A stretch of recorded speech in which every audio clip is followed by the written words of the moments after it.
avec Fréquence Plus.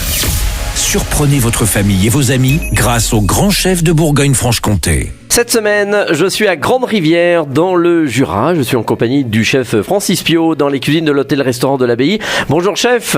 Bonjour Charlie. Alors aujourd'hui, est-ce que c'est vraiment un plat? Pas vraiment, parce que vous voulez vraiment nous faire une belle sauce, une sauce aux morilles. Parce que c'est un petit peu emblématique du Jura, du Haut-Jura en tout cas. Et puis les sauces, chez nous, c'est tout fait maison.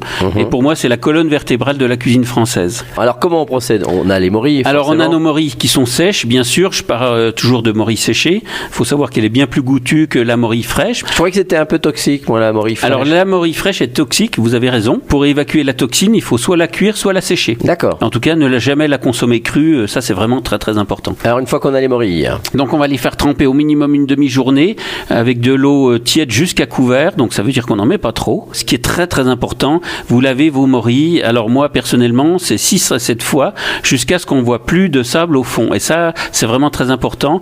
Mon père m'a appris à les laver en les écrasant comme des petites éponges. Ah oui. Pour sortir, oui, parce que vous pouvez avoir des petits cailloux qui rentrent à l'intérieur. D'accord. Alors une fois qu'on a bien nettoyé les morilles. On va filtrer l'eau de trempage. Chez nous, on fait cuire les morilles dans l'eau de trempage.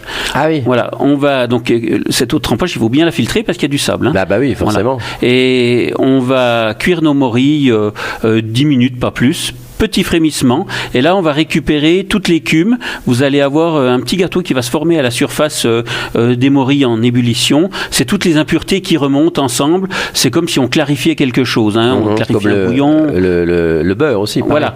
Donc là on a de l'écume, on l'enlève. On a c'est toutes les protéines qui sont désagréables, l'amertume qui vont se coaguler entre elles. Ça fait comme un petit chapeau. Hein. Ça on l'enlève à l'écumoire. Voilà. Et une fois que c'est réalisé, on va prendre une deuxième casserole.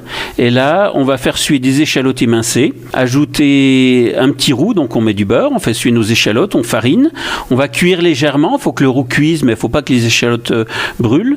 Ensuite, on va rajouter là-dessus nos morilles avec le jus, et moi, ma petite touche personnelle, c'est de rajouter un bouillon de volaille fait maison, que je fais réduire pour corser, concentrer le goût, et ça va vous apporter de la longueur et de la profondeur en bouche à cette sauce. D'accord. Voilà. Et le bouillon de volaille, vous pouvez le faire et faites-le. Ne l'achetez pas en cube ou en poudre. C'est tellement simple. Vous avez fait cuire un poulet.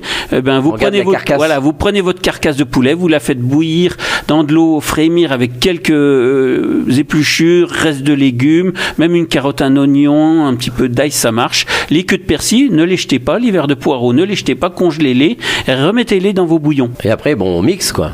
Non, vous filtrez. Je fais presque tous les jours des bouillons en cuisine. Prenez un bac à glaçons, vous congelez des petits glaçons de bouillon de volaille, vous sortez vos glaçons, vous en avez. Alors ensuite, une fois qu'on a fait ça, on est presque fini au final. Hein. On rajoute de la crème, un petit trait de vin jaune, alors crème fraîche épaisse. Ah bah oui, voilà. À 35%. Minimum. Hein. Minimum. Vous avez plus dans en le moyenne, coin. elle est à 40% la crème épaisse. Eh bien merci chef, merci Francis Piot, ici dans les cuisines de l'hôtel-restaurant de l'Abbaye. Vous le savez, vous aussi cette semaine, vous pouvez gagner votre menu pour 2 à l'hôtel-restaurant de l'Abbaye. Vous envoyez le mot papille par SMS dès maintenant au 7 14 15, papille au 7 14 15.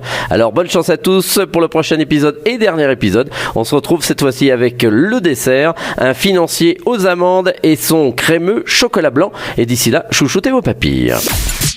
Chaque semaine, découvrez les meilleures recettes des grands chefs de Bourgogne-Franche-Comté. Du lundi au vendredi à 5h30, 11h30 et 19h30, chouchoutez vos papilles. Fréquence Plus.